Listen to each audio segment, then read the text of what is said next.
Okay po sa lahat, magandang araw. May na-receive na naman akong bagong item from Sir Rome.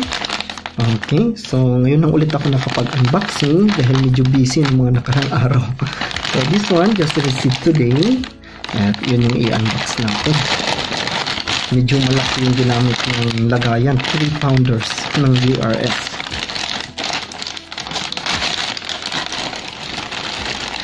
Wow!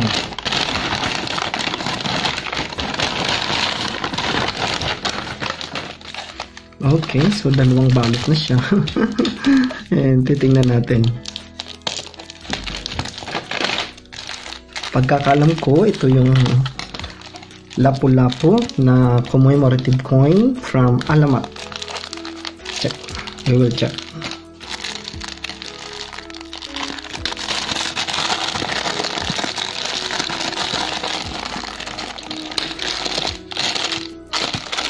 Bali, nakabalot pa siya ng tela pala, kaya sobrang sikip.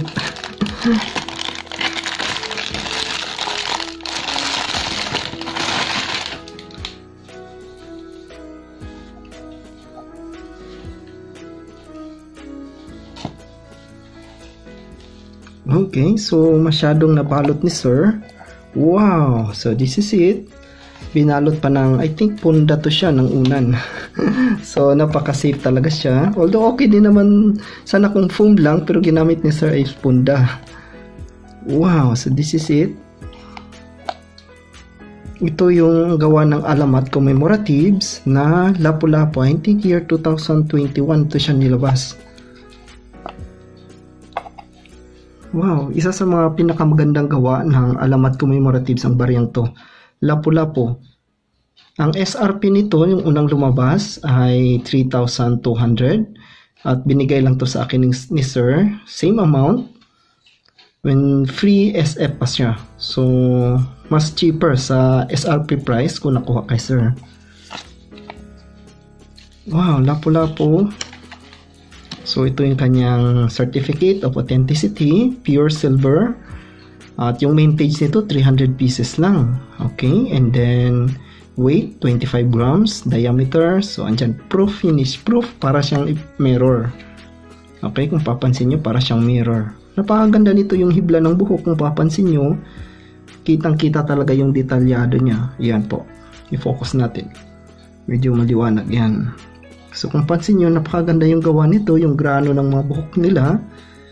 Yung mga pinong guhit ay kuhang-kuha talaga. Also sa likod, ito yung nagustuhan ko sa bariyang to. Ayan po, yung detail.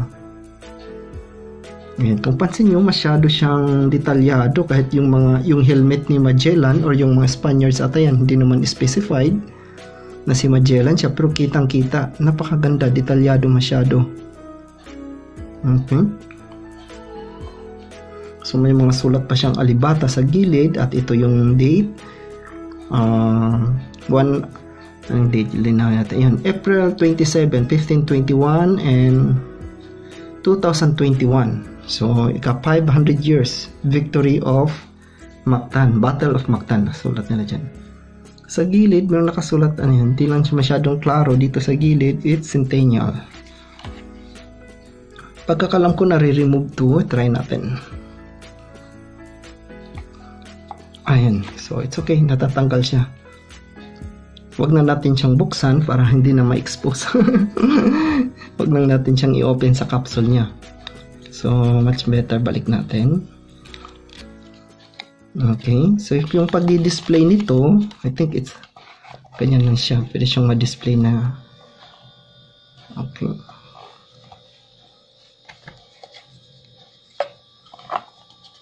Ito yung kanyang koa. At meron pa pala siyang kasamang write-ups. Write-ups yung tawag nila dito. Parang short history. So, andyan. Say, Dato Lapu-Lapu of Mactan. Ayan, medyo mahaba yung short history. Pagkakalam ko, writes up to siya yung parang history ng Mactan.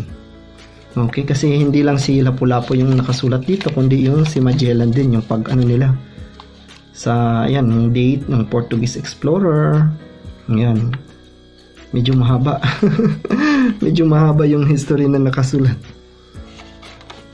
Basta pagkakalam ko, yung nandito ay yung short history about sa barya. At itong kanyang certificate.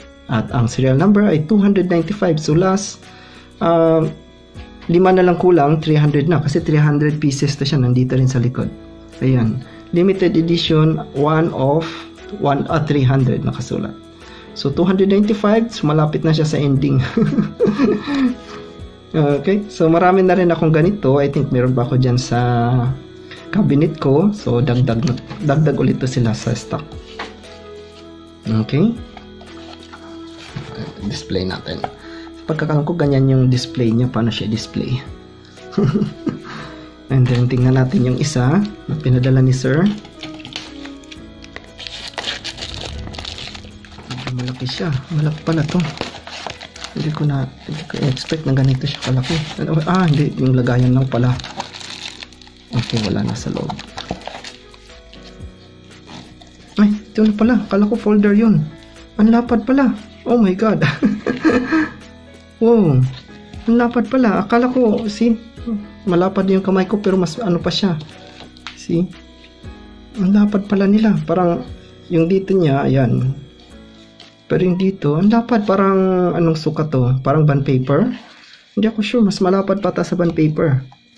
So ito yung commemorative na banknotes, gold plated. Wow, ang laki. Bond paper size ata to. Ang laki pala nito. Wow, akala ko nito parang kasing laki lang ng pera natin. Ang laki pala. So gold plated to siya. Meron itong original ginawa yung Bangko Sentral. Napakamahal. Napakamahal. Umaabot ng 30k pataas. Depende. Sa ngayon nasa 40 plus na ata siya. 40 to 50. Kaya ito lang yung ma-afford ko. Yung gawa ng mga private mint. Parang dinuplicate lang nila sa original. At gold plated. Yan, ito yung kanyang envelope. Itong kagandahan, may envelope pa siya. At parang history ulit. Ayan, yung Battle of Mactan. Ayan, tapos may picture sa baba. At meron siyang lagayan dito. Okay. Wow, laki pala nito. Di ko expected na kala ko yung laki niya parang yung sa pera lang din. So napakalaki pala niya. Kala ko kanina cover lang. Yan, dito sa harapan nakasulat Battle of Mactan 500 years, 5,000 piso. Gold plated 24k souvenir. Sa likod wala na. Ito yung nakita ko kanina. Akala ko yung cover lang siya or pambalot lang. Yun na pala talaga siya. Wow, ang laki pala nito. Okay, so yan lahat yung mga natanggap natin kay sir, yung banknotes, and then meron siyang freebies na ano to siya, Philippine National Bank, I think emergency circulating notes, emergency notes 1942 during World War II.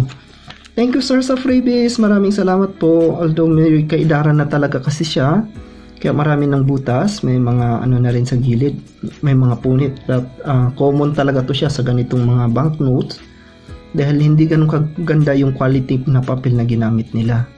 So ito siya galing sa Iloilo. Ayan, Iloilo. 20 pesos. Emergency banknotes from World War II. Thank you po sir sa freebies. Na-receive ko na yung mga item. Napakaganda. Napakalaki pala nitong banknote.